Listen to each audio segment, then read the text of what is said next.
grip. Hit her with the hammer time, too legit to quit. Keep bouncing, girl, keep bouncing. Keep bouncing, girl, keep bouncing. Keep bouncing, girl, keep bouncing. Keep bouncing, keep bouncing. Jump, jump, jump, jump, jump, jump. The Mac Daddy make it hard. Jump, jump, jump, jump, jump, jump. The Mac Daddy make it hard. 88 bunny, 88 bunny, 88 bunny, 88 bunny, 88 bunny, 88 bunny. I make a bounce on you. Wait. What is that?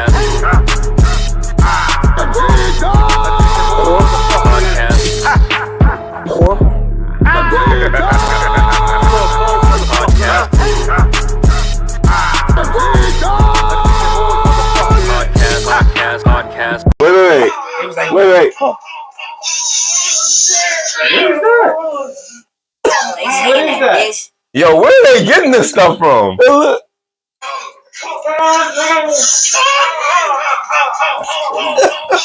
That's it. I don't know. I don't know. Diddy and Meek Mill.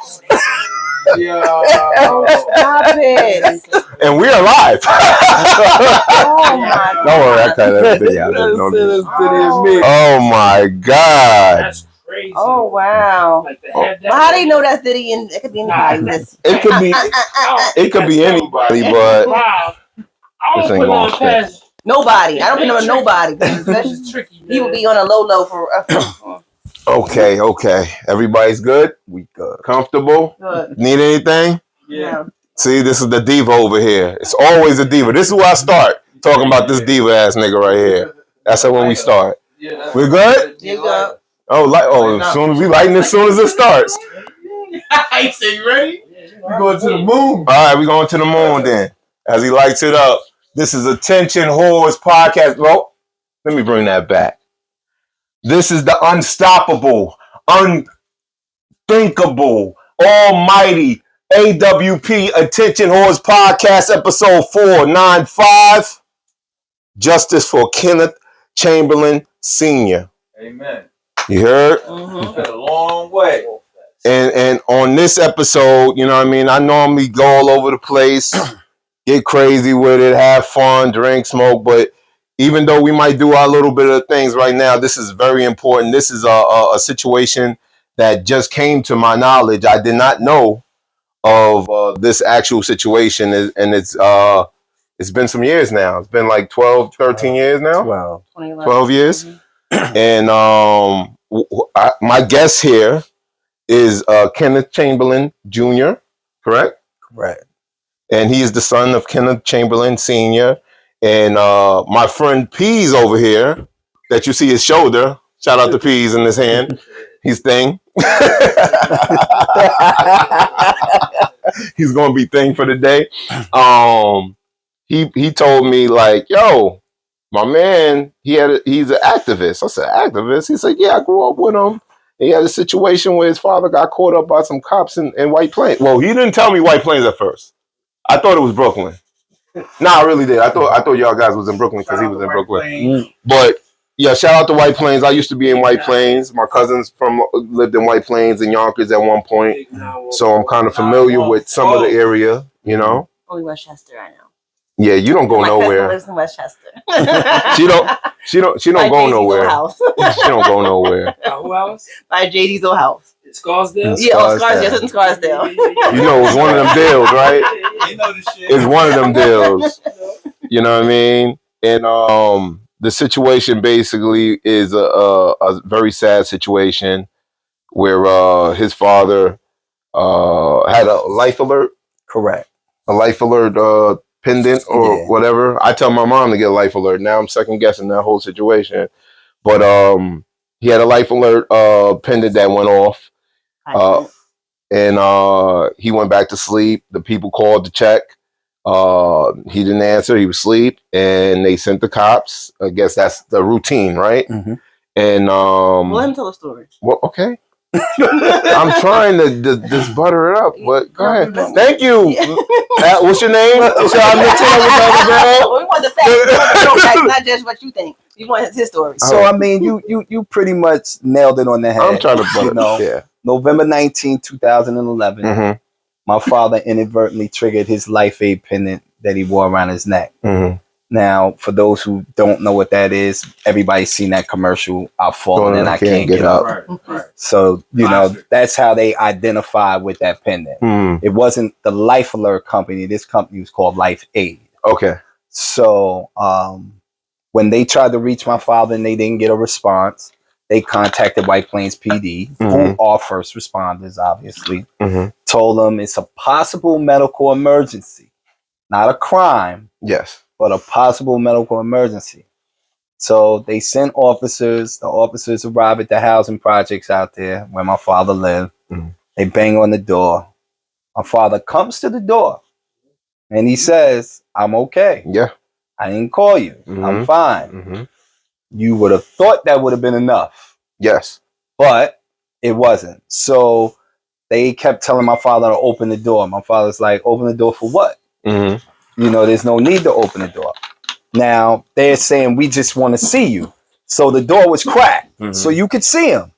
And he's telling you, I'm okay. So he had the clip, that chain slap lock. Yeah.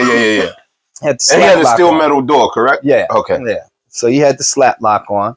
So they kept trying to get him to open the door. He refused. So for about 90 minutes, they were banging on the door, banging on the door, banging on the door. They were yelling at him, screaming at him. They were mocking his military service. He's a United States Marine. So when he made it clear that he was a Marine, they were like, hoorah, making fun of him, Yeah. They eventually... Oh, no, they did. And I seen the movie. They did kind of do that real quick. So they, at one point, you hear my father say, I'm telling you I'm all right. And one of the cops say, I don't give a fuck, nigga, open the door. So that's when they take the door off his hinges. They fire electronic taser at him. And he had a heart condition. Beanbag shotgun 4 times. And then they fire live rounds at him and they shoot him and kill him. And they try to say that he posed an imminent threat to life and well-being. And he was trying to attack an officer, so they had no choice but to shoot him. That's bananas. That's terrible. Now, there's a movie out. I just saw the movie maybe 2 hours ago. It's on $2.99. Y'all listening on Max to rent it. So it's a really good movie. I was really pissed off at the movie because you said he said he was a threat. But if you're inside your house and you outside, how am I a threat to you? How are you even coming into my house without a warrant? Like he was saying, you ain't got no warrant, you ain't no probable cause. How are you getting into my house? Like, why are you feel like this is okay? How is this even? And then you have people in the stairwells. I know. In the movie, you have his niece, your cousin would be. That really happened? She was really in the stairwell like that? My cousin was really there. Now, were the other people there? No. That's the fictional narrative. I want to bring that up, not to jump around because we kind of are, but there is a movie that came out 2019 exactly. Or when did it got pushed back a little bit, right? The Killing of Kenneth Chamberlain. Yes. Frankie Faison plays my father. Yes. Yes, he did good. But I told her on the way here, I was saying, I want to ask you the difference between the dramatization of the movie compared to what actually happened. Because the video that I researched, the video of your father recording when he's talking to the police is very coherent, like very straightforward. Listen, I don't need your help. I'm fine. This is this. You bother me. He's literally saying you guys are coming to kill me because you won't let up, basically. And it was very coherent. In the movie, they had the actor. He was a little little woozy, but I'm guessing he just get up too. But it was a little difference in that. So was there a very different extra dramatization to it just to make it a movie? So here's the thing. Because it was a fictional narrative, that means it's based on a true story. Yeah, based is not correct. It's that not means 100%. that for creative licensing, they can add something or they can take something out, depending on how they feel. But what I tell people is what happened to my father was worse than what you saw in the movie. Oh, wow. So if you were upset and you were angry about watching the movie, can you imagine if you really saw all of the evidence on what these officers did to my father for real?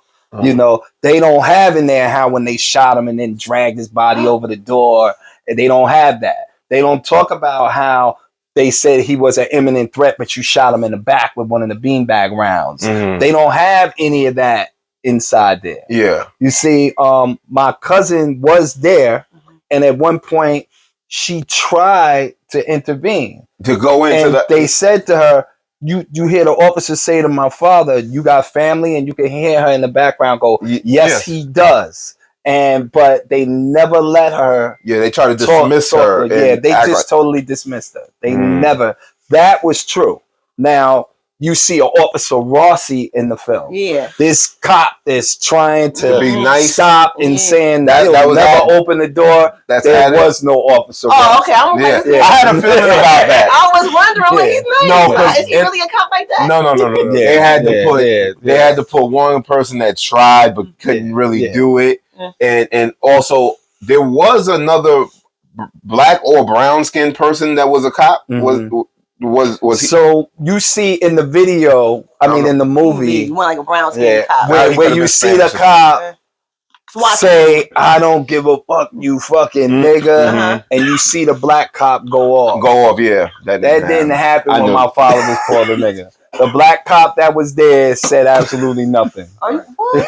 He said nothing. No, seriously? He said nothing. I believe that. You know. That not, I don't want to jump, but your thoughts on black cops or brown cops in the police, basically how they go about it. Do they just let it go and is a blue code? Or so the problem here now, when you're talking about law enforcement, the problem with some, and not all black police officers, I can't say all, but a lot of them are taught that they're blue before they're black. When that's not true. You're black first, then you're blue. But they try to flip it to get them to think that, okay, you're blue first, so you have to abide by that code, even if it means going against your own people. Yeah. Now, I've always said, people try to say, oh, you must hate police after what they did to your father.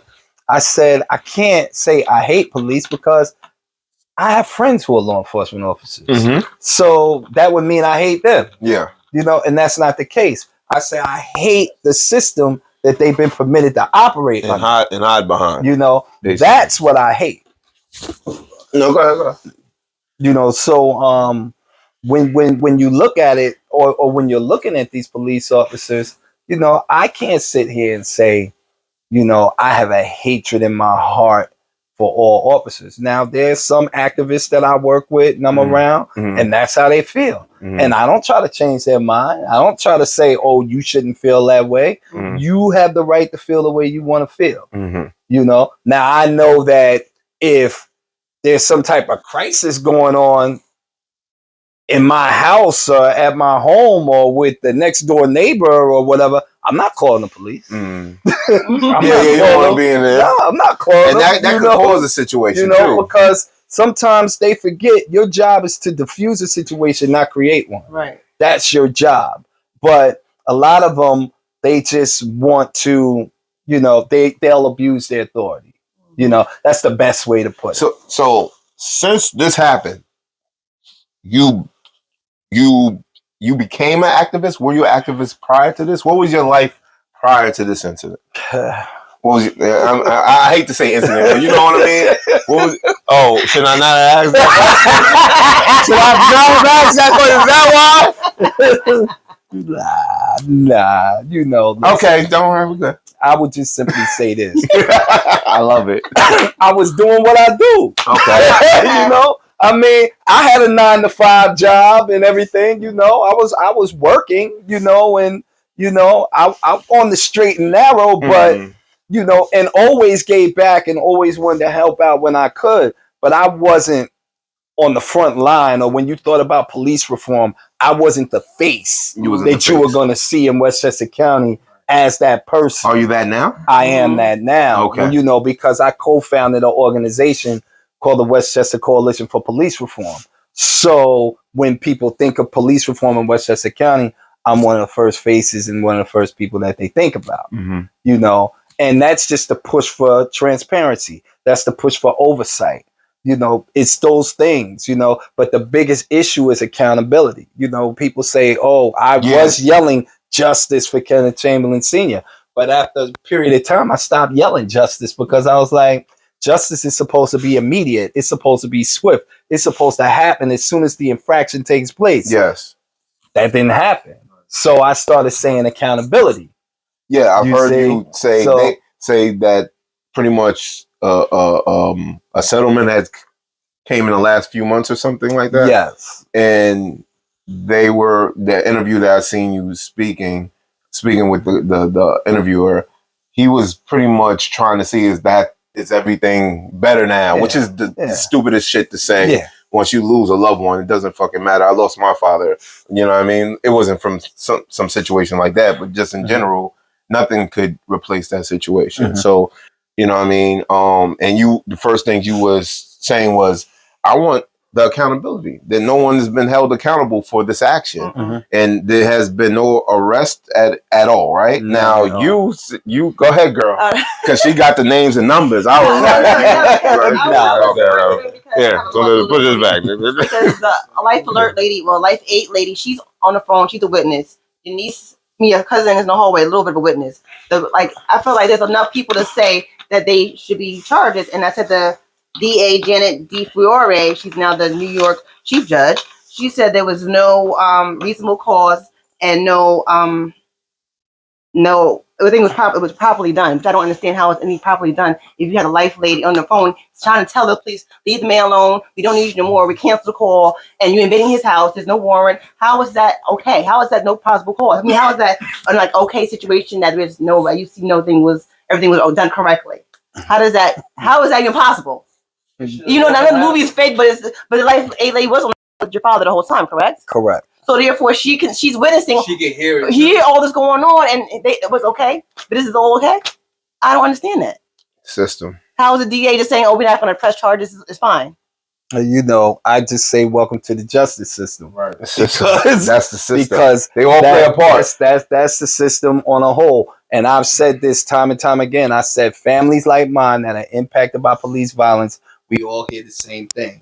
You know, and they say after an exhaustive investigation, the grand jury has determined that there is not sufficient enough evidence to charge the officers in the killing of, and you add the name. Okay? Yeah, but the jury consisted of one black person, five black white people, and 2 Hispanics. Why I felt like there was enough black people? Why are you trying to only cut one black person? Because white people don't give a damn, Hispanic people don't give a damn. That's not. I feel like we're just not done correctly. Yeah, I mean, it never is. And so this is why now, even as litigation is over, I've been pushing to get the grand jury minutes unsealed. Yeah, because I want to see what charges you put on the table for the grand jury to even consider in terms of charges. So here's what a lot of people don't understand. People will often hear me talk about the rule of law. Okay, so they say, well, what is the rule of law? And I say, the government, its agents and officials are to be held to the same set of rules that enables a fair and functioning society. That does not mean that you are treated equally. That means that you are given the same consideration for similar circumstances. Meaning that if I shoot somebody and kill them, and a cop shoots and kills them, we should be treated the same exact way. If there's a process where I get to wait 72 hours before I got to give a statement or something to that effect, or 48 to 72 hours, then why should I not be able to do the same thing that a police officer gets that benefit of the doubt? Okay, so now when you're looking at that overall, you're saying, okay, so how does the rule of law work here? It doesn't work for us. We don't get that benefit of the doubt. If you kill somebody, the DA is going to charge you on felony complaint. On felony complaint, you going down, champ. You're gonna have to prove that you didn't do it, or you're not. So guilty. it's just guilty. So charge the officers by felony complaint, because that just means that there's enough How many evidence. officers are when they have their when people are saying that they're doing the fucked up shit, like they can't think of the word, when they get their charges on them? How long does it take for that to actually hit them, or anything being done about it? You mean if they shoot somebody or if they if they rough somebody up or they go over the limit of Like being. the dude that hit the dude on the bike. You seen that one? He was on a bike in with the freezer. Oh, Oh, yeah, the cooler. the Oh, cooler yeah, hit him and yeah. killed Then him, they yeah. killed the dude, right? Yeah. What? Yeah, this just happened. Yeah. Not too I don't long watch ago. the news. Man. So Yeah. the reality is that these investigations are supposed to be under the New York State Attorney General now, Letitia James. Okay. I have zero confidence in her. She has not. Yo, who It's not happening. What a waste of time. Okay. Luke, you good? You alright, man? Make sure you She alright. ain't it. I mean, listen. That Bombay. Yeah, hit that one. I mean, listen. I mean, it's the reality. It's the reality. You know, many of these prosecutors do not have the best interests of all people at heart. They just don't.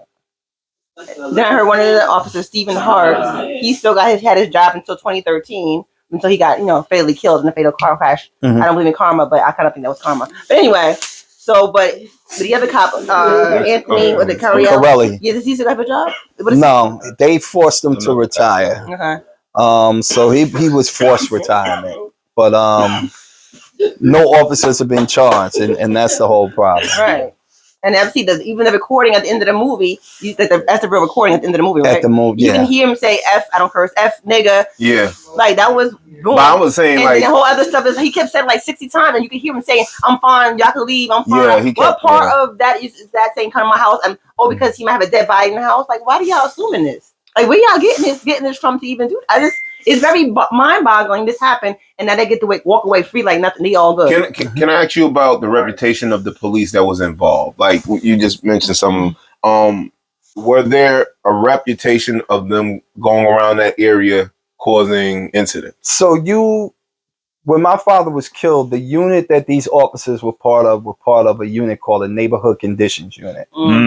They were riding. They would, especially on the weekends, they would go up and down this strip of Merrimack Avenue. And people used to tell me, "Be careful of the cops on the weekend." And I said, "Why?" They said, "Oh, they'll beat you up." It's like, Wow. and I'm like, "What?" And they like, "Yeah," said they just jump on you, and it's over. Now the officer Anthony Corelli, the cop that killed my father, before he did that, he was already brought up on federal charges for beating two Jordanian brothers and calling them ragheads while he was beating them. Wow. So if they would have done something then, Nothing would have happened at that. possibly he wouldn't yeah. have been one of the officers to respond to the situation with my father. So your father, he already knew of these individuals at the time, like. I can't say what my father knew and what he didn't know. Okay. You know, I can't speak to that. What I can say is that he was in his home. He wasn't bothering anybody At all. and you killed him. Yes. And then you tried to put this narrative out there to make it seem like he was a suspect rather than a victim. Police shoot and kill hatchet wielding man. That's what you put in the news. Hatchet wielding. Okay. Man. Wow. That's what you put in the news. The fact I never, and maybe this is just me being oblivious at the time, because I guess this was 2011, right? The end of it, and at that time I probably was going through stuff. But I do not really remember that in front of my face in the news. Like normally a situation like this, in that time frame, when did Trayvon get? Was that beforehand? That was beforehand. Trayvon was killed after my father. Oh, that was after? Oh, Really? Trayvon was after. That was like. Trayvon was the one that made everybody pay attention. It was a Like, yeah, Yeah, but here's That's the crazy. thing though that I tell people about Trayvon Martin. They talk about how what a tragedy that was. Wasn't even police. Exactly. That's You're right. the It was wasn't a cop. It was a wannabe cop. It was a wannabe that killed him. Yes. Okay. Which is all right. It was a wannabe cop. There's a difference. Right. You know. So, but what I did do is I did exactly what I saw her do because his mother, Sabrina Fulton. I said, how can I get people to know about what happened to my dad? And I said, oh, they're using social media. So I'm like, I got enough friends on social media. I kept posting it and saying, post it. So, and people started sharing it out. And then I ended up on Democracy Now! With Amy Goodman. And once I got on there, That's when people started speaking to me, wanting to interview and everything. So your father was killed prior to the Trayvon situation, like what, a year or two difference or something? It was Trayvon was killed what in 2012. So that was a month. 2011. But who was the one that got killed by the cops? That was his wedding. His wedding was Sean Bell. When was that? That was before. That was 2006, 5, 4, 99. No, that was 99. Oh, okay. This they shot him mad time. They shot but it jumped because for that they didn't have any cameras, right? Sean Bell was killed in 2006, November 25th. Yeah, y'all didn't have no video camera for that. You just heard the story and everything, and then this video. The camera on, right? The cops had their camera on, or they was turning it off. They had the camera from the taser. So there were no body cameras on them. I was wondering what type of camera that was a taser like camera, a grayish. So that was what you saw, and then when they fired a taser, then you hear them hit him again, because they misfired it, and then all of a sudden you hear one of the officers say, "Shut it off." And that's when they killed my father. Yeah, that's right. Because there's no visual or no audio, and that's part of the minutes or everything. That's crazy. I thought you had enough evidence in that stuff, but he's a bit guilty. I don't see how that. I'm just like. So yeah. So my father was killed in 2011. Trayvon Martin was killed in February of 2012. That's months. That's 4 months tops, 3 months tops. Yeah, but he's like a cop didn't do it, so it's different. Yeah, but that got the attention, and they had they have no video. Well, I got attention because he's a young kid. He's walking. The biggest one now that everyone refers to is George Floyd.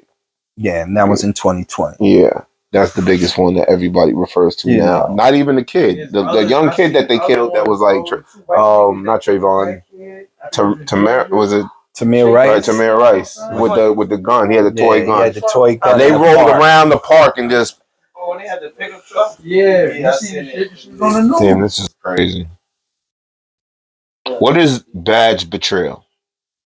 So badge betrayal is a concept that I was speaking to some of my people about, trying to come up with a show where what we'll do is we're going to really look at the cases of police misconduct, brutality, and criminality, and have discussions with law enforcement, with community activists, with people who are considered subject matter experts in these fields, and just and also look at different alternatives, or as I always say, different mechanisms that we could put in place. Yeah. To try. And you're using social media to also. Yeah. So I put it out there and just put the idea out there, but saying, who knows, maybe somebody will see the idea and then want to have this conversation and say, how can we make that work? Have you talked with other activists or worked with them or anything like that? Or is everybody in their own little zone? So like here's the problem. Here's the problem with you have some of these more notable activists, and I won't say their names just for argument's sake. I don't have a problem saying their names, and they know that. But I'm not even going to give them that type of attention. I would just simply say that they have hidden agendas. I think a lot of people when they're doing stuff. When my father got killed, and let's just be honest, none of these big name activists came to White Plains to help me. None of them. The only person that came out there was Dr. Cornel West. That was it. Oh, Al Sharpton didn't come? No, absolutely not. You think he'd be the first one out there? Absolutely not. You think he'd be the first one? So no, that's back. That he was doing that more in the 80s and the 90s, and then he sold that. He was active with that because he was involved in the Trayvon Martin situation and all of that. Exactly. But he did not come to White Plains, New York, to help me. Oh wow! Promises were made that they were going to come. Oh, he was one of the activists. You didn't want to say his name? I'm sorry. No, listen, you don't put it out there. You put it out there. He said no name. You don't put it out there, man. let's just keep it real. We all know the names Al. We know the name Al Sharpton. We know that name. Okay, but my thing is that they go to, and this is my opinion. Mm-hmm. And you know, like they say, opinions is like assholes. So everybody got one. Right. Yeah. So, in my opinion, in 12 years of a fight trying to get accountability for my father, some of these activists only involve themselves in cases that they know they can win. Okay? If they feel like they can't win it, they're not going to involve themselves in it. At all. Well, I feel this is winnable. I feel like this case is very winnable. You know, they wouldn't have fought with me for 12 years. I've been fighting for 12 years. What happened to the testimony of the Life Aid lady? That didn't count. Like that's the whole. That was they deposed her.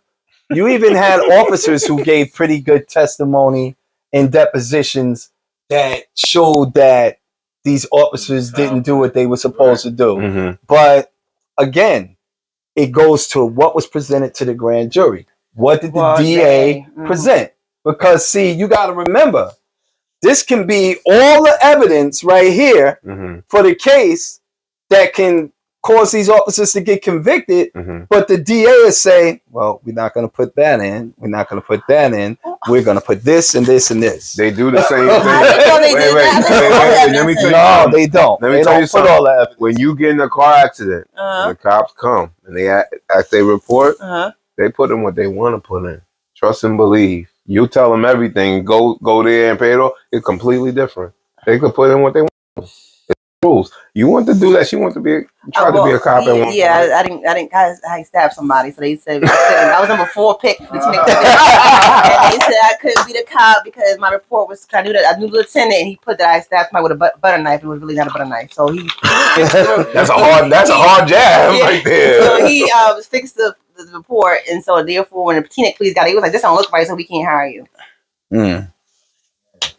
But whatever, I'd have been a good cop anyway. Yeah, she would have been in the interrogation room definitely. That's what I would have been the bad cop in the So all that shit. God damn. What is the temperature like right now in New York City? Like as far as there's a lot of things going on. So like I know they got the migrant stuff going on. Subway stabbings and killings consistently all the time. That's going on. Are you in the city back and forth exactly, or? Well, a lot of my work right now is really in Westchester. Oh, so it's on. No, but I come out of Westchester. I mean, I've been out here. Who was the family? Remember when I called you, Bumpy, when I was over in your hut? It wasn't Philip Pennell's family. Oh, okay. Yeah. That happened 92. Yeah, I was over there. I was over there with them. You know, I was in the Bronx with family of Ramali Graham.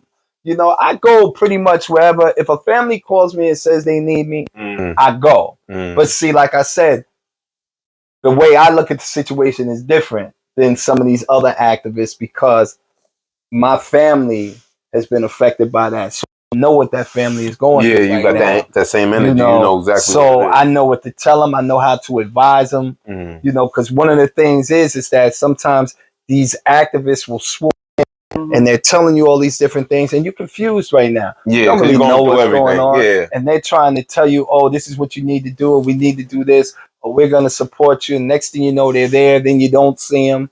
But I know for a fact, they didn't help me because you can't control me. You can't dictate how I'm going to fight for my father.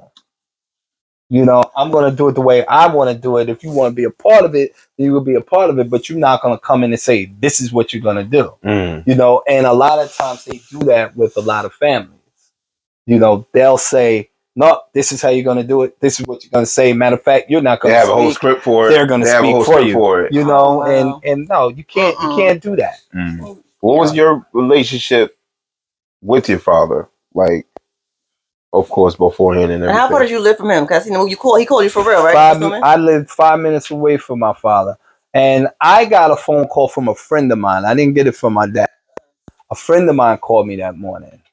And honestly, when I saw the phone ringing at about 6 o'clock in the morning, And I saw it was a friend of mine. I started laughing because So it's something else. I thought it was him calling me, telling me he needed me to lie. Oh, And say he's caught up doing something. He was at my house or something. That's honestly what I thought. So I picked up the phone and I'm like, yo, what's up? And he's like, listen, you need to get to White Plains right away. And I said, why?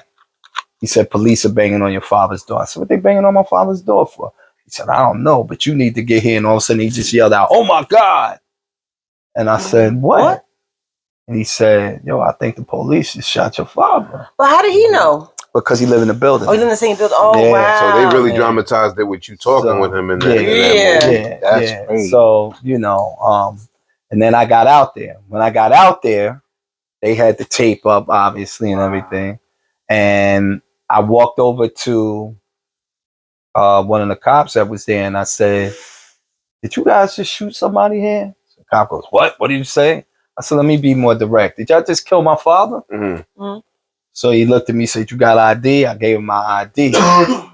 He gave it to another cop. Cop comes over and says, go to the hospital. So the hospital was right up the street. So I drove up to the hospital. I got there. I went inside, me, my cousin, and my friend who originally called me. We were inside. And next thing I know, this doctor comes over and he just says, I tried to save him. I couldn't. And I said, what? And he said, I'm sorry, your father expired. So I said, I want to see my dad. Mm-hmm. So he took me into the emergency room. Mm-hmm. As he's taking me into the emergency room, the shooter, who I didn't know, was in a back area. They had him off to the side. Mm-hmm. So when I walked in, I saw my dad laid out on the stretcher. Bullet hole in him. His eyes was wide open. His tongue was hanging out of his mouth. And I asked, what happened? I said, what happened? Like, why did y'all shoot my father?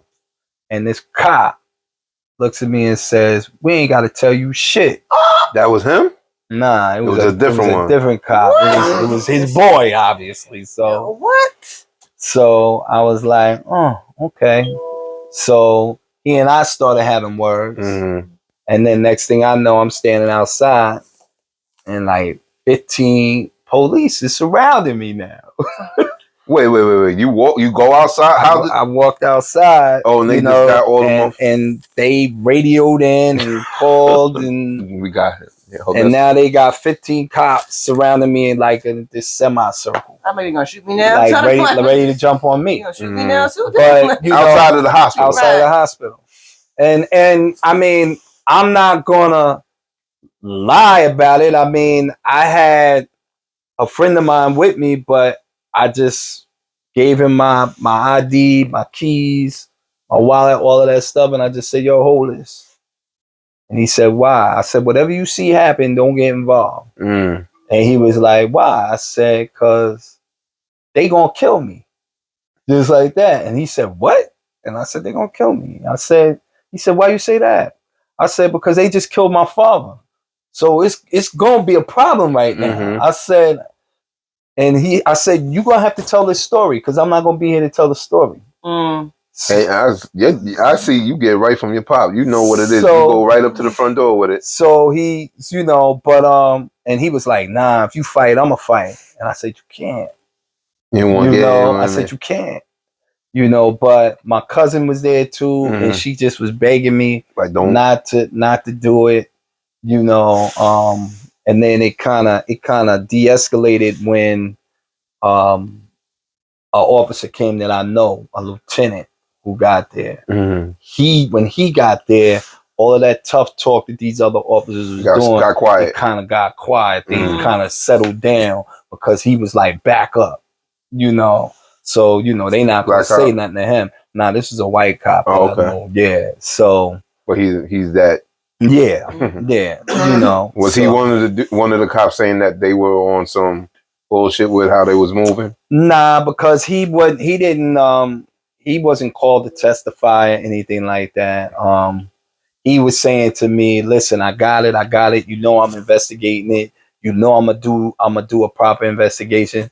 I told him I'm not really worried about your investigation. I'm worried about what happens when you finish the investigation and you put it in somebody else's hand. Okay, I said that's what I'm worried about. You know, because now they're gonna change stuff up. Yeah, so they don't look crazy. Yeah, but I mean, this is the pattern. This is what happens. This is crazy, you know, man. and it's very rare that you see officers get charged or indicted, and then you know you got to be careful when you saying charge him with murder, charge him with murder. You know, you can't prove intentional murder with a police officer. You can't really prove it, but you can prove manslaughter. You can prove criminally negligent homicide. You can prove those things. So you got to be careful because see, with intentional murder, you have to show that that's almost premeditated. Right. That Like they planned he it. woke up and just said, right. we gonna kill us somebody today. You all right? But with manslaughter, I don't have to prove that. I just got to prove you did it. From my I think you had brought it up too. And in my mind, I doubt it, but if you thought from all the information you got, if even though he didn't want to, if he complied with them and just opened the door at first, do you think they would have been on the same energy, or that was a buildup, or you just thought it didn't matter? Well, there's a mentality that some officers have when they come into black neighborhoods. Let's just face that. They come in ready. That's just the reality. And now you're going into the quote unquote projects.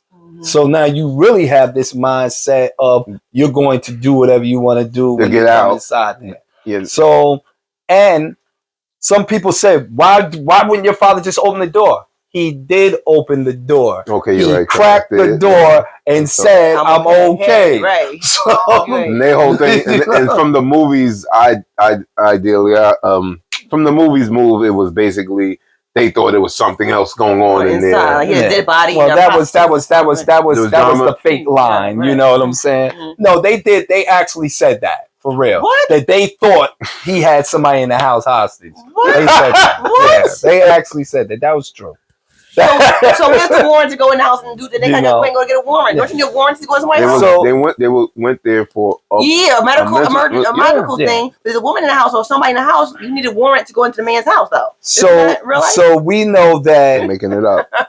You you can be let in the house with permission, or warrant, or exigent circumstances. Where it's like they feel, which means they have to create it. Like, let's say my father did have somebody in there, and they're like, "You're gonna let us in?" No, and all of a sudden they hear, "Help, help!" That's exigent circumstances. Yeah. Boom, they could just bust the door down and do what they gotta do. Yeah, you know. When he was talking, I think to the somebody on the phone in the movie, they were saying, "I think I hear somebody." He was talking to himself or somebody. Yeah, he was just talking. What was their excuse saying why they did all of that? Well, I don't say. What did they say why they did all that? They've never given a real reason why. Nothing. Oh, there's nothing. No, it's okay. Remember what the cops say? We don't have to say shit to you. Remember that's basically the attitude. That's the attitude. Down the door, and we don't need no cause, and we just did it, and we're not getting in trouble. Listen.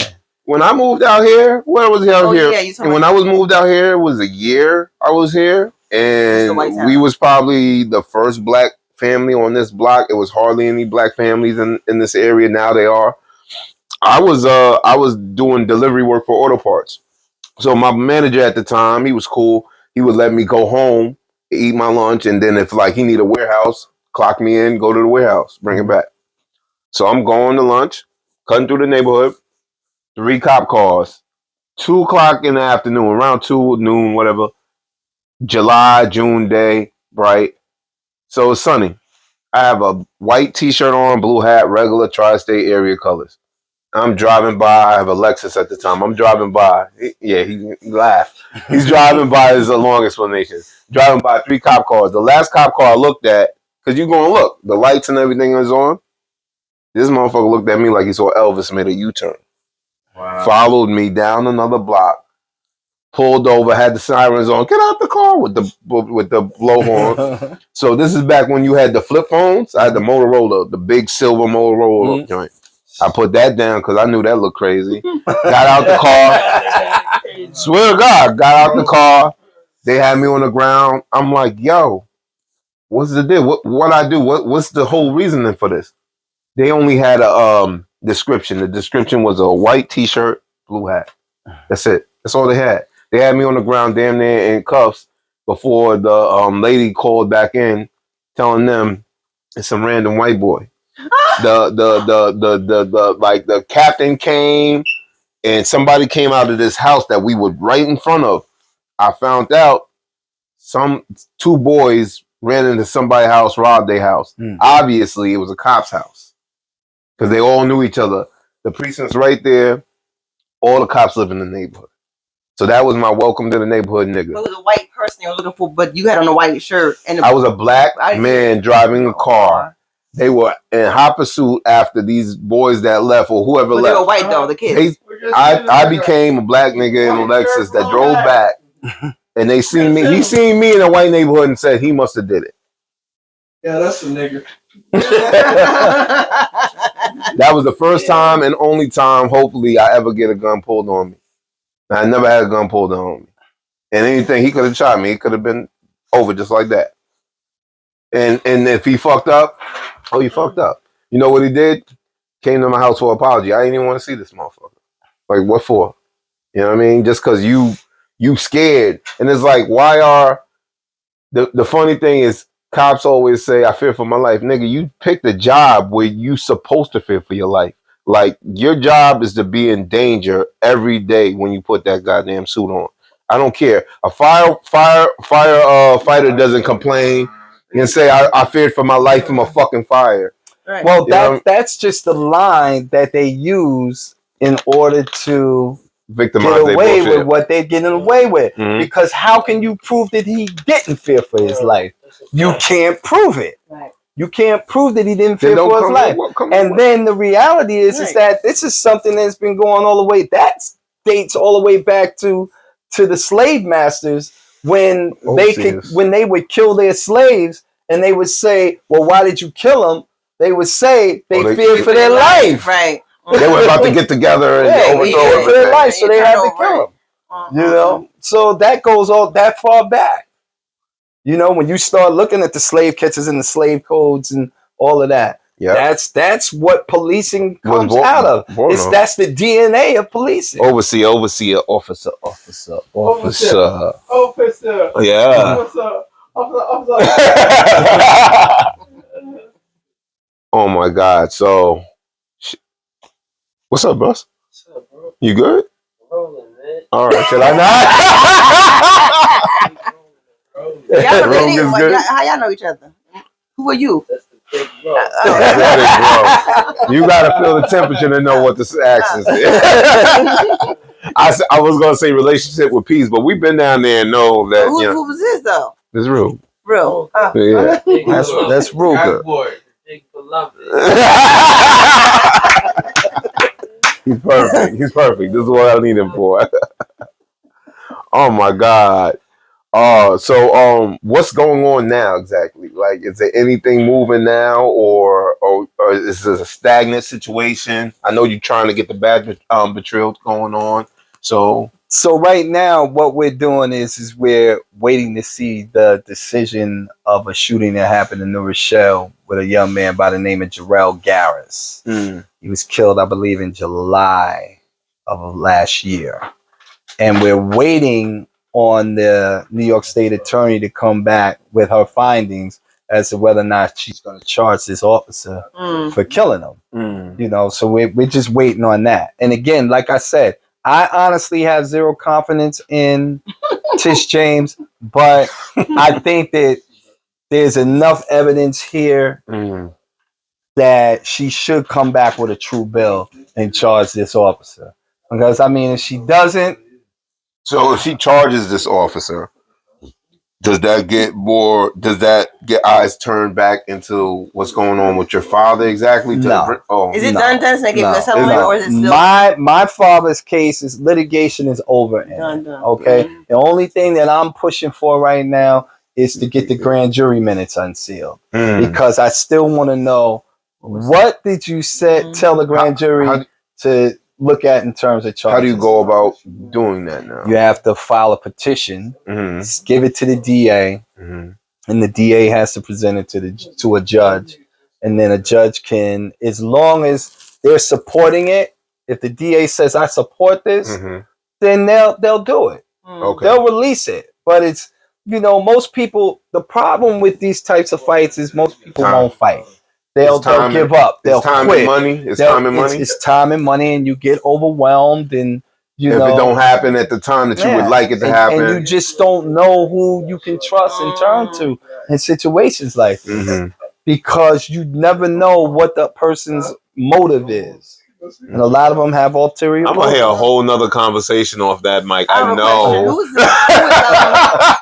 I don't know what y'all Turner niggas are at the end talking of the about. movie? It says dedicated to your father and Shanice Turner. Who's that? Shanice Turner is my daughter. My daughter died in a car accident in California. She was in the Navy.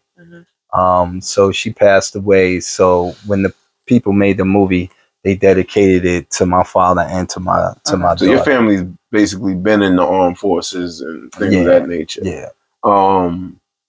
They said that Morgan Freeman was some kind of executive producer. Morgan Freeman executive producer, but the movie was already made.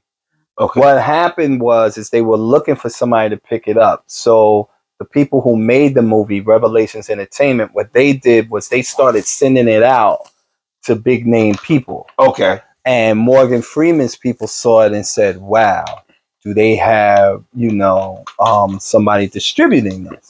They said no. So Morgan said, well, let's do it. And that's how he got involved. Okay. Oh, wow. Frankie Faison, he definitely has been there the entire time. Frankie will call me now to this day and just say, hey, what's up? How you doing? That's what's up. We definitely have a good relationship. That's good. Yeah, he must to play that, he had to really get into. And the funny thing is I never told him anything about my father. He just played the role the way he played it. Wow. And the movie, yes, the movie makes you mad. The movie gets you angry. The movie will bring tears to your eyes. It'll do all of those things. It'll just bring out a gambit of emotions where you're just like, I don't know if I should be mad or sad or what. I mean, I've had people who saw the movie who called me and I'm like, yeah, it was something. They like, yo, what the fuck? Like, and I'm like, but I what? also think because the spotlight I never even heard anything like this. Like when he told me, I was like, what? And then when I found out it was like White Plains, I was like, oh, it's in White Plains. I'm like, I don't recall hearing nothing about this. Like, to my knowledge, it was dormant. Like, I've been putting people onto it. My mom's and everybody else. Like, I've been like, yo, this is crazy. Yeah. And when I saw it, I was like, Jesus Christ. But here's the thing. Even in White Plains, there was a lot of people that didn't know what happened to my mom. Wow. Okay? Because people live in these boxes, and they don't want to come out of it, or we say ignorance is bliss. Yeah. Because if you don't know something, that's it. Yeah. And that's how it is. So it just made the fight that much harder. I had to just keep fighting, keep pushing, trying to get people to pay attention to the case. So it thrust me into the forefront of this activism thing, because these are, I'm confronting these elected officials. Are you saying Black Lives Matter because you really believe it? Are you just saying it because it's politically advantageous? And it's the new catchphrase for the day. Because that's what a lot of people do. Right. They just jump on it because it's the thing to do. Like I told people, they don't ever want to be running after the goddamn thing. You want to be in the bandwagon. You saying black as elected officials sometimes, and you saying Black Lives Matter to me is like you saying I have black friends. That's 100%. I have black friends. No, yeah. I have a black neighbor. And then then on the flip side of that, in Westchester County, I'll be honest, 85% of my support base is not black. It's white. It's white. Out of the black people that support me, 90% are women and not men. Now, people say, well, why don't the black men come out? I don't know. You got to ask the black men. They's the ones getting shot. You think he's number one outside. Y'all the ones getting killed. I just think that in some respects, listen, She took that person. I'm on it. Why don't you? Come on. listen, I just God damn it. honestly think that in some respects is that black men, when it comes to police, there's a lot of trauma that's involved. You might try to shy away from it if you can. Or they have like a form of Stockholm syndrome. Sometimes we have this tendency they'll side with their abusers. You know, it's like you say Pookie got shot down the block. I mean, what did Pookie do? You know, I mean, we all do. We all kind of do to a point because we like I said is a big outrage if a police officer. Excuse me, we're talking. I don't know what's happening over there with light skin Marley here over there. Gong Jr. Let's go. Nah, but when it comes to what was I saying? When it comes to a cop killing a white cop killing a black person is a big outrage. When it comes to us killing each other, it's an everyday thing. So mentally, we all have this Stockholm syndrome that we allow ourselves to pick and choose what's good to be outraged about and what isn't. Oh, I don't believe that. I mean, look. Here's the thing. You don't have to. Here's the thing. Here's the thing. Go ahead. A lot of times when you talk about police shooting and killing black men, women, and children, one of the main things they do is they try to say, well, you guys kill each other. That's the first thing that comes out their mouth. They do. But we can't compare the two. You know, they're two separate issues. Do we have to address black on black crime? Yes. But look, let's look at data now. If you're looking at data and you're talking about black people being killed by black offenders, of course, that percentage is high. But it's just as high as white people. White people meet their deaths by white offenders. And Asian and all that. Yeah. There is no difference. So you can't say black on black crime, white on white crime. You can't do that. I understand. I understand 100% where you come from. The thing is, even though we shouldn't look in that state of mind, it's there for every culture to look at. When it comes to us, it's automatically we're the criminals. Like that's how. Like we on welfare the most, but it's actually Jewish people. No, I know. But then you bring up the data. Wait. Then you bring up the data, but then they don't want to see the data. Right. The data don't matter. Right. The lie is more entertaining. Right. So it's like you're gonna pick that because it's been brainwashed in everybody's mind since day one when it comes to us. You know what I mean? And I understand there is a difference. They're doing it. It's more malice behind it. It's more like, and they get away with it. And you won't get away with it. Over 160 years ago, a chief judge said that a black man has no rights by which a white person is bound to respect. That's the Dred Scott decision. They said that. A chief judge said that. And that stands true today. There's no difference. So this is why, immediately when you start talking about, oh, this officer shot and killed this black man, and they say, well, why aren't you just as outraged when this guy did this to this person? Yeah. You can't compare the two. Okay? I didn't say anything when the two white people killed each other. And so you can't look at those and say, oh, black on black crime. And use that as a justification for police killing black people. But I'm saying Stockholm mind state as far as the majority of black people think in that manner. Yes. Whether you want to or not. You know what I mean? You think in that manner. The majority, it's not me, but go ahead. Okay. Difficult one. This is the difficult one. Oh my God. Is there anything else you like to add to it, Miss Lady Rob?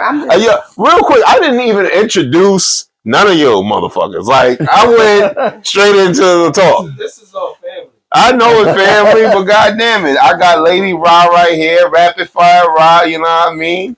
Po herself. She took one of my polls. Added a poll. I'm just playing with you. Okay. I'm good. You're not going to take over the show? No. No, I watched the movie. I was really emotionally affected by it. I had my son coming for like a quick 5 minutes. He came in the room. He's like, "Oh, the cops are racist." I'm like, "You only watched 2 minutes." He picked up immediately. The cops are racist. Tell him the part that he said came that. in when the guy was at the window talking to someone at the window. The nice cop. Yeah, the nice cop was doing the window. He came in. Oh, those cops are racist. I said, wow. Then he left the room. So I'm like, what? You ain't watched the movie, right? I got my co-host with the most always rolling up and smoking that. Bro. There you go. I got Mr. MTA all day in the cut. You know what I mean? Thing. What's going on, brother? And I got my brother Rube right here.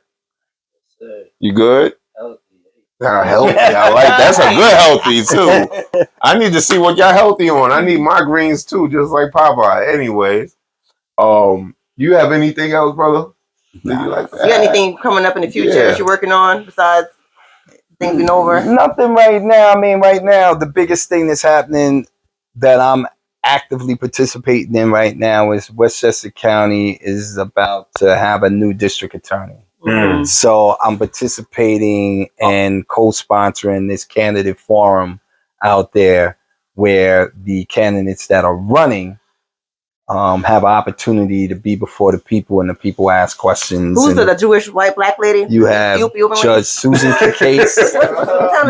You have Susan Cacase, Adele Mirza, and you have William Wagstaff. Who's the Ethiopian lady? What county is that one? Like she's on the Ethiopian lady. Yeah, she's like Jewish Ethiopian. She's a white husband. She's running for something in some town. Is it in his? I thought it was Westchester County. Her and the white guy, and he's like for migrants, and she's not for migrants. It's on the commercials. I don't know which. Okay. I watch the news. That's on the commercials. I don't know. But yeah, so we're looking at that right now. So we're pushing that. That's actually on March 7th in Mount Vernon at the public library. They're having a forum. So we're going to be out there. And, you know, unfortunately, Judge Susan Cacase, who got the nod from the Democratic Committee, is not participating in our event. Why not? I don't know. I guess she feels because she got the nod that she's a shoo-in to win.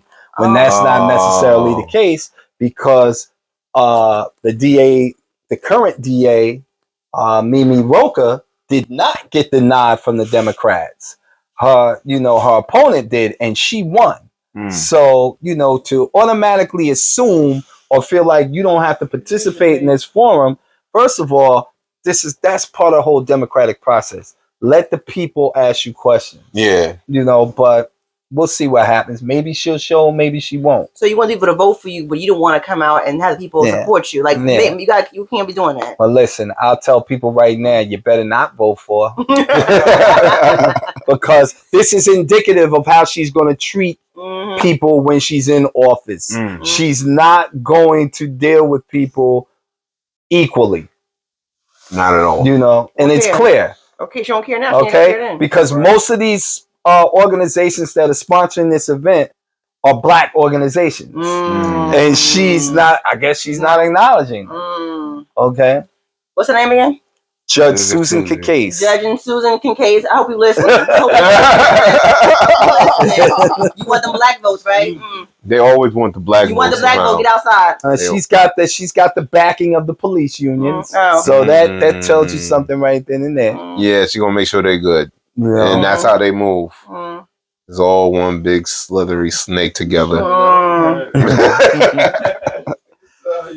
Bump. You want to do current events? We don't have. We winging it. The news again. He's look, went right to it. He's he's him and Mick Mills are body, but whoa.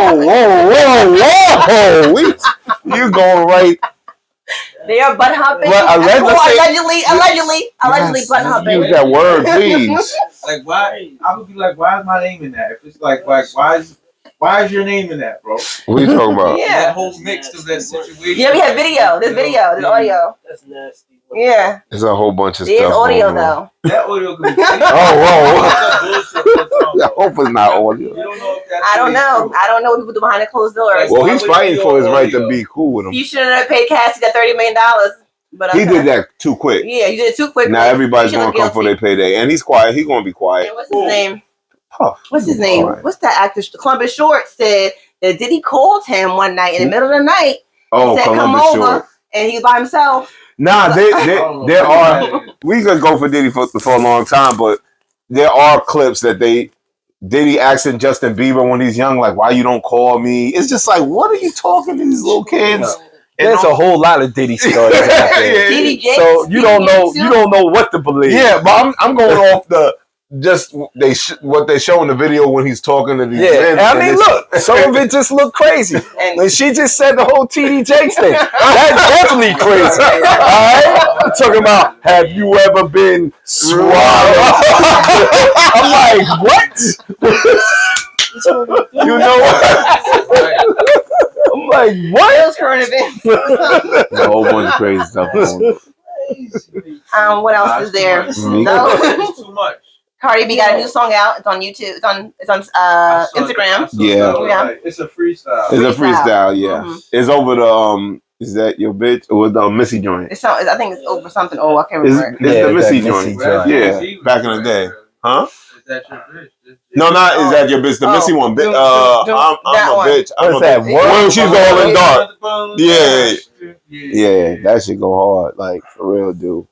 Anything else in current events? Let's see. Don't remember. Cat Williams and Joe Rogan. Yeah, which was long, talking about conspiracy theories, things like that.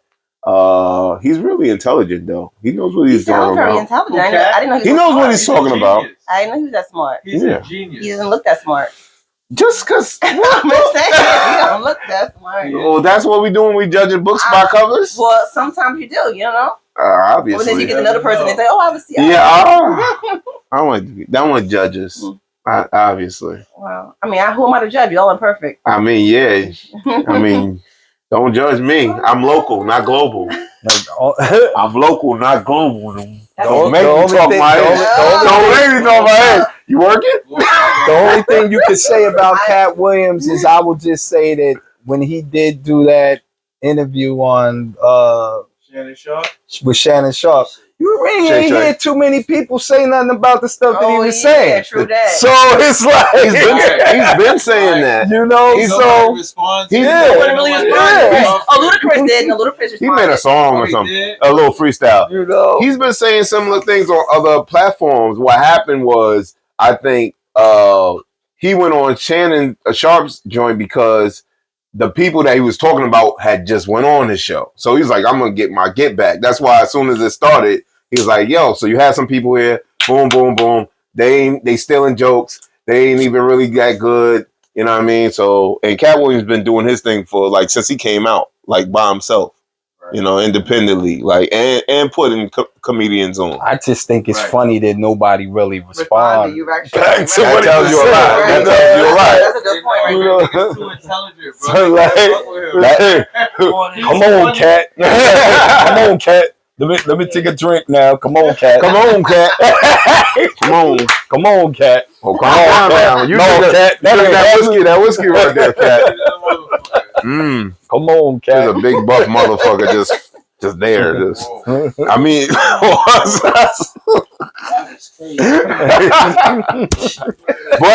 but his show is popping now off of that. So now everybody's going on it, and the numbers is going up. So Monique got on it quick. Oh yeah. Oh, I need after Cat. I'm not a Monique supporter. Huh? I'm not a Monique supporter. I don't know. I got mixed feelings about. She just be complaining now about her. You know, like she just been complaining a lot. But, It's like do a bit. I mean, you know, I think she's supposed to be. it's not everybody else all the time. She got to play a part in some of the stuff. What you talking about, huh? Yeah, but lately since she lost weight, it's been about y'all don't like me and this that and I'm the best. Yo, she said she got paid $50,000 for the Netflix joint. Precious. Oh, for the Precious I joint. think $50,000 for Precious, and just they getting sniped out of their bread, bro. Well, well, they letting it. Don't you sign contracts? Like, I'm reporting. I'm not signing that contract. That's right. I ain't signed that contract neither. You know what I mean? Open your mouth. A closed mouth don't get fed. That's Hello. right. I don't sign them contracts neither. You heard? Well, then, yeah, that's a joke. They was doing it. Not one or two of them. Getting paid like they supposed to. Sorry, that shit is just. I don't. That's but the problem. they drew the comparison with her, and then what Taraji was saying. Right. Oh yeah, that's and they were saying right. when Monique was saying and nobody had nothing to say, Taraji said it. And But now you take people the deal, are but paying you attention. taking the deal. They telling you how much You you're giving them, and so That's you the build okaying up. it. But that's Taraji's fault, and that's Monique's fault. Y'all know what y'all getting into. If you know you're worth more than that, say, nah, I'm not taking that. I'm not with that. You should open your mouth. Yeah, but sometimes it's because they situation and they need money. Well, That's how it be. Well, then, That's how it then be. shut up about it. Then don't complain about it. That's true, but because we all have phones now and we all want attention, we complain about everything. You're just not getting what you're supposed to get, and it's all in the contract. Well, I'm not gonna do it. I know my worth. I'm not gonna get it. I don't want it. If you're not gonna give me what I want, give it to somebody else. I know my worth. I'm more than that. Boom. Period. You want it up front. Yeah, I want. Write it down on paper. If you gonna sign it, I'll tell you whatever. I want what I want. You ain't gonna give me what you gonna give me. You want me, right? I don't need you. You need me, right? You coming to me for That's how I feel. Right. So, That's how I feel when people try to use me for my time and my value. All I can say to that is gangster. You can't say nothing else. Try to be like me, use me for my ability. I feel don't need me? you. You need me. right. That's right. Bullshit ass podcast can't do it themselves. Absolutely. Oh You man, just got here. that's right. That's my shit. I like him already. You just got here. I made this shit. You can't get away. King Kong ain't got shit, nigga. That's all No, I you say. look like from the side. You like Harry Belafonte. I see because the I think the bald head too. I can kind of see some of the feature. I can see it. I like Harry Belafonte. I don't know. Yeah. Well, I see you with your glasses on most of the other things, so you know what I mean. Yeah, I left the glasses in the G ride. I ain't bring them in. It's all right. You want to be cool out. No. Fellas, what's going on over And there? I don't normally interview like this. Yeah, I don't wear. No, I know. That's why I was You on like, Channel 7 with this other. I'm underdressed. Listen. I interview with suits on. I know. That's why I was like, when Bumpy and Peace told me about this, and then I started following you on Instagram, I was like, I ain't going on there. I almost had on the heels today. I ain't wearing no suit. But bust it. Did you see the one where we went into my man's office? We was in the office and it was nice and sleek. Like I go places. If you wanted me to come there, I figured it out. You know what I mean? We would have did it like this. He ain't wearing no suits though. No, he definitely not wearing a suit. I wear a suit. I have no problem. Shoes on. I put the shoes on. I put a suit on. I don't have a problem with that, but you know what I mean? Like I try to accommodate the guests and make them feel as comfortable as Big possible. Bro would have pulled up with a suit on today in the rain. You would have been like, "Yo, he wild." Nah, he wanted to get his stuff off. Hold up, let me make sure. Right here. Listen, you gotta understand, like, you know, in this particular setting, yeah, it's different, but a lot of times we know that we won't be taken seriously if we're not playing that part. If we're not looking that part. Yes. So 100%. if I'm in front of those national news cameras and things like that, I gotta be suited and booted. Because you're not gonna take me serious when I'm dressed like this. And I can speak just as eloquently dressed like this as I can with the suit and tie on. I'm still considered a subject matter expert on police reform, but you're looking at me differently now. But when I got that suit and tie on, you like, oh, he about his business. What's your thoughts on someone like Charleston White? I don't know. I never thought about it. I just think you're a funny guy. No, because I brought that up because he was. I know he don't like him. I brought that up. I brought that up because he was in like he got locked up as a juvie, got out and started doing the reform for the kids and everything like that. And that didn't work, and with the bow tie and everything, then he flipped it and became this social media thing. That I mean, I don't really have an opinion one way or the other about what he does. You know, I think that sometimes when people say things, you know, sometimes they'll say things and you're like, what? And then there's other things that people will say, and there's a bit of truth to it. You know, I feel the same way about Dr. Umar. Sometimes he'll say things, and I'm like, get out of here. And then other things, I'm like, yo, you think they go for that little extra just to throw the sauce on it? I don't even know. You know, it's hard to say. You know, what's the sister's name? Candace Owens. A lot of people don't like her. Yes, but she says some things that's really true. And you gotta be like, and I think that sister is right. I think there's a very I think black people as a whole is entranced in this comfortability that they're afraid to come out of. What was that? I don't know what that was. Is that a bug or? I don't know what it was. That's some, I don't know. Was that the sut? The black sut thing? Nigga, what are y'all smelling? Something flew by my face. It's like, I'm like, what is that?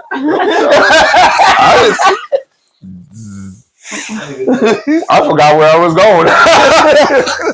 About black people and the comfortability that they're afraid to come out of when it comes to important situations or things like that. That's kind of, I like that. I observe people a lot, like their actions and stuff. Okay, yeah. My thing is there's truth and then there's facts. Truth can be a lie told over and over again, and somebody will eventually believe it. Facts are concrete and measurable. Wait. Go back. You said truth will be. There's truth and then there's facts. I don't deal in truth. I deal with facts. Okay. Because a truth can be a lie told over and over again, and you'll eventually believe it. Right, exactly. That is true. Okay? You almost got me with that because facts are concrete and measurable. That's right. You can measure that. Like we say, the sun rises in the east and sets in the west. We know that. That's fact. Okay. Notice that he said the sun rises and it sets, but we go around the sun. But it's all right. It's all right. It's all right. I'm a flat earth. It's all right. I know, but I pay attention to the wordplay. But I know what you're saying. Yeah. A fact is strict. You can't. So anything that I say, like even as it pertains to the case of my father, I never speculated. Anything that I said, I could back it up factually. Or anything and I always made it clear that anything I say as it relates to the killing of Kenneth Chamberlain Sr.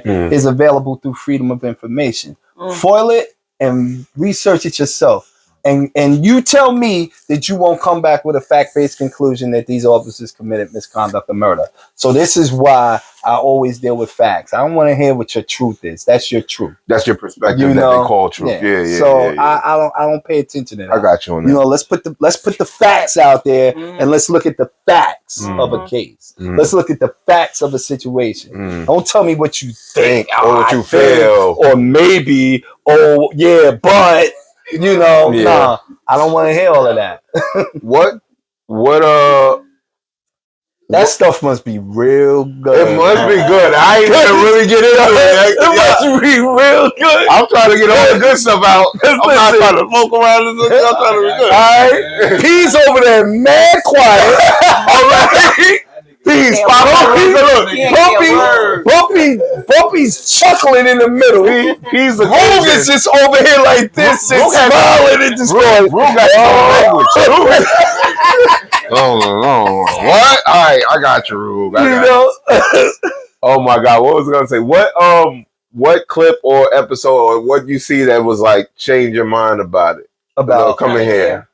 Well, it wasn't anything that really had to change my mind because when my bros hit me and said they wanted me to be a part of it, I'm like, all right, all right, because I know they're not telling me to get involved in something that ain't right. They're not trying to put me in the middle of something that's crazy. Yeah. All right. So I already know that. So when they said, listen, this is what we want you to do, I was like, cool, I could do it. I'm available. Just let me know the date. We're honored to have you, bro. Yeah, 100%. I said, just let me know the date. 100%. You put that for approval educating me on what's going on. No, it's 100%. I didn't know, right. And letting everybody else know. Yeah, that's another thing. You know what I mean? I'm coming up in the podcast game, doing everything ourselves and everything like that. But we do have a good fan base that follows, and this will definitely spread the news on this because, like I said, I really didn't know none of this information. When Pease was telling, I was like, "What? This for me? Come here, do this? Okay, I love to do it." But I was just like, "This is something that was beyond my thought at that time," and realizing that I don't even know about this shit, and I don't think I know people that know about it. So for you coming here to allow us to showcase your story and what you and your family had to go through and your plight and what you're doing now and fighting for the right so this doesn't happen again, you know what I mean? I really appreciate that. You know what I mean? 100%. Maybe research and do work. I like that too. Yeah, she like that. You want to get on it. I was like, why I gotta come for this? I need the interrogation room on my side. And all my Did notes. you go through everything? What was the jury? The DA? Yeah, with most of the questions right here. The call, the $5 million lawsuit. We do our own work, yeah. You know Oh, what I I mean? want to do one more question. So in the movie, he had notes in the mirror. That was real, or was that some for No, dramatic? that was something that they just put Okay, up okay. there. So like, was Yeah. he really? He was not really crazy then. Yeah, no. Okay. See, so No. here's the thing, like I tell people, if you're in your home Mm-hmm. and I'm trying to get in your home Mhm. and I bang on your door for 90 minutes, you go crazy too. Mm-hmm. Okay? Yeah, You will 100%. you will be in distress. I mean, they're taking halogen tools and they're banging on the door. Boom, boom, boom, boom, boom. And you doing that for 90 minutes? No, that's crazy. It's like, who's not gonna go crazy? You would have made it in the movie to make it seem like he had a mental issue. So I'm like, Yeah. but I They made him look a little woozy, like I said. So I Yeah. was just like, want to clarify that. So, like I tell people, my father suffered from COPD, he had a heart condition. Now, was he battling with some mental health issues? Yes, but not to that extreme. And he was coherent when they were speaking to him. It's not like he was having an episode or he was in some type of distress when the police arrived at his home. So this is the situation right there. But they'll say, "Oh, he was known to us," but you won't say how he was. Yeah, known. And things like that. You won't say any of these things. But they try to use a language that they feel that people are not going to question because most people are not questioning what the police say. Right. So Yeah, this is that's why even in your situation you could say, "Oh, well, we got a call and you fit the description." Most people will say, "Well, with me, what was the description?" I asked them. What was the description? And what did they have on? And where were they? I need all of that information. Their description was just the white shirt and the blue hat. The normal uniform anyone would wear in the tri-state area on a sunny day in June or July. Anybody could have had that. Correct. They didn't have quote unquote the race of the person. But those are the lines that they use. That's the language that they use. But yeah, you fit the description. I There's fear a for law- my life. there's a things law like that. enforcement language and there's a financial language, basically. Correct. Yeah. Correct. Well, that's about it for me. I'm done. Are you I'm tapped out. Are you tapped? You sure you don't got nothing else you want to say? What else you got going on, girl? Nothing. You sure? Nothing. With anybody? With anything? Book. Oh, no. Oh, yes. Oh. I wanted to start a segment. Oh, yeah. I wanted to start a segment real quick. Since we had so much fun with Rick, I want the guest to read a segment out of her book. That's not my book. Oh, my bad. That's Wolves. I'm sorry. I want the guest to pick a segment and just read it. I don't curse no more. There's a lot of cursing and profanity and sex in that book. But you're still selling it. And we need to pay the bills, people. We need to pay the bills. Well, I gotta read. I can't you read it. Well, no, I want the guest. Oh, him to read it. Yes. The guest picked one last time. Yes. You want me to read it? Yes.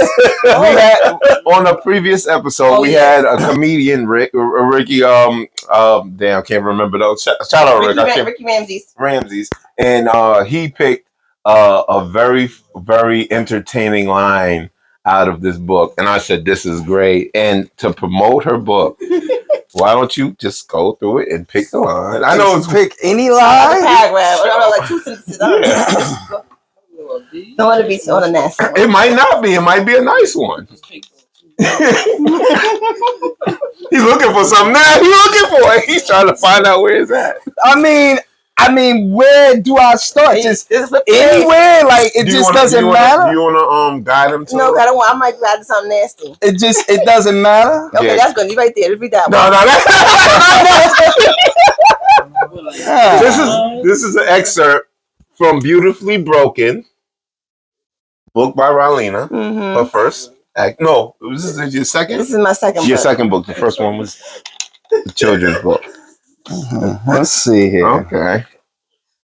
Come on, gotta get those Gotta get those whatchamacalls up. What? Reads up. Yeah. You got anything you need to say, Rue? Top floor on the way. Top floor? What's top floor? Talk to him. It's my album that's about to drop. Oh, you Okay. a rapper? Uh-oh. How old are you? Then go to interrogation room. Go ahead. Huh? I'm old enough. He old enough. How old are you? Old enough. Like, you know, like 40? Oh, Yeah. oh, you still rapping at 40? Oh, okay. Why you Rap to whatever. why you hating? You can rap, sing. So you have a project coming out. As a career? Yeah. As What- a career? Yes, man. He's rapping. He does it as a career. I know. You actually make a couple dollars from it too. That's what I'm talking Oh, yeah, about. okay. Yeah, it's not a hobby. Okay. Okay. You ready? I mean, I can just start from anywhere. Yeah. We give it Just any line. Yes, It don't any- even matter. Yes. Yes, yes. Okay. Yeah, go ahead. You really look nice, Miguel said. Go ahead. Thank you. So what y'all drinking? We got some Henny and about to roll up. You smoke, right?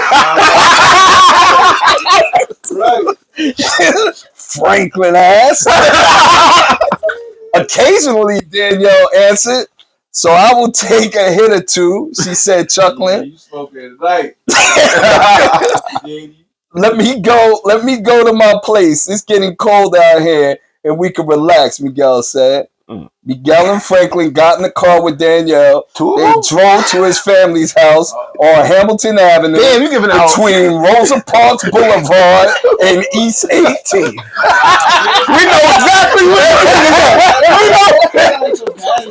it ain't Patterson. Yes, Patterson. It's complete Patterson.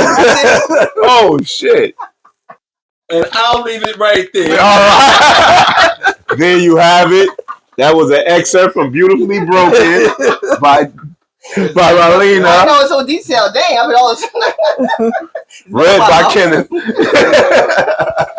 You looking for the other part? Oh, where is it at? Next page. Save it there. Next page, really. Oh my. All Miguel Danielle moans. You ready for me to stick it in? Oh. Miguel whispered. Danielle nodded. Yes. Miguel took off his shirt and was about to grab a condom. No, don't put a condom on. They make me dry and irritate me. All right, turn around. I want to hit it from the back, Miguel replied. That's Man, I done gave you 2 hours. I love it. I love it. I love it. I love this thing right here. Go pick up your copy right now. All right. We're going to do an excerpt every time, especially when Ralina's here. Yeah, I've been waiting. It costs money. Well, let's get this money up there. Money. That audio book. Yeah, for Because I'm not going to read it. It's Who for you- us. who you going to get to read it? Somebody with a nice voice. Suitable for us.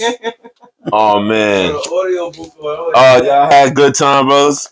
Yeah, we out here. You good? The quiet ones over here. Something to say. We just macking, you know. What you said, Peace? I said, really still got something to You going to say. freestyle? Oh my You going to write God. freestyle? Oh man, Go ahead. y'all Yo, he got the What you say, ill. top, what? That's your Top voice, floor? voice? hollering. Your voice like that? Yeah, B, what That one- No. I'm not disrespecting. It Freestyle. sound like that's his voice. nah. Niggas don't do that. It has that. You were just doing that earlier. What? You. What's I you? be bugging. I be Oh. You be bugging. Oh. He has like it sounds very Nas-ish, but like a low whatchamacallit. Fuck with I it. got an album out right now called 1482. It's on all platforms right now. What's your Instagram? 1482. North K Ruger at North K Ruger. To follow North K Ruger. UGA Ruger. You know, you spell it a couple ways. You on YouTube Music? YouTube. If I want to put a song story on my Instagram, I can find you on my on the music. All Okay. digital. All Okay, digital platforms. 1482. Streaming. You know. Peace, you good, brother? Yeah, I'm good. You got anything you want to tell him? Bro. MTA all day? No? Okay, no, my phone's not here at home. Bump. So I'm gonna get it. Y'all want to give Yeah, the on a hook. serious note because it's a serious Yeah, show. no, A big shout out RP to my boy Sammy Sosa. He passed R.I.P. recently, so we want to shout him out. Rappers IQ, show love. Yeah, man, that. And shout out to my man in the NO, Peanut the General. Yeah, shout out to him. Podcast. Yeah, he moving around. Man. Yeah, you just got Shout out to everybody here. got back from the nowhere. You didn't have time to really explain it last. Oh yeah, that was crazy. It was a lot there. Oh, and was your there was the lip with the lip gloss on. Let me shout out Kai because she had a Kai. Thank you, Kai. Appreciate your love. shout out to Kai from Kai Beauty Trap. You know what I mean? She came out here last time. You know, we had the whole setup for her. We had a fun time. It was a great podcast. She enjoyed it. Her people enjoyed it. Make sure you hit her up on the socials. You know what I mean? Kai Beauty Trap. Go follow her. You know what I mean? And Ra, you good? I'm good. I got the 9 and the 9 on. Oh, okay. Hands on the clock cause they tryna put time on me. Solid as a rock outside, you could climb on me. I hope that no copyrights come from this.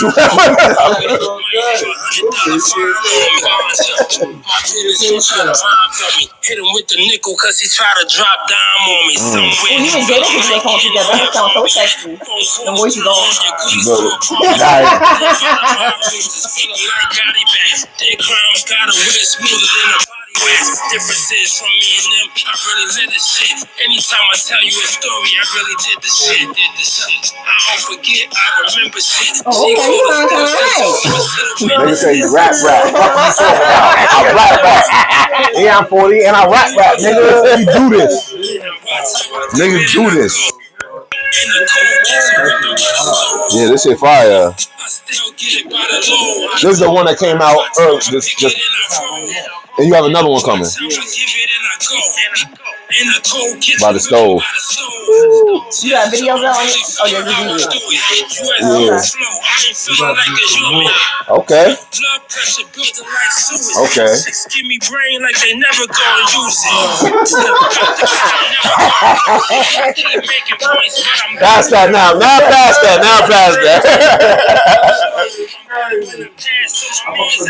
I need the lighter too. I want to put this down. This is fire. Big 914 White Plains. All right. You already know. Brother, you good? I'm good. You sure you had a good time? I had a good time. Appreciate that. I did enjoy you guys. I appreciate it. I really do. You know what I mean? I want to tell everybody thank you for, tuning in.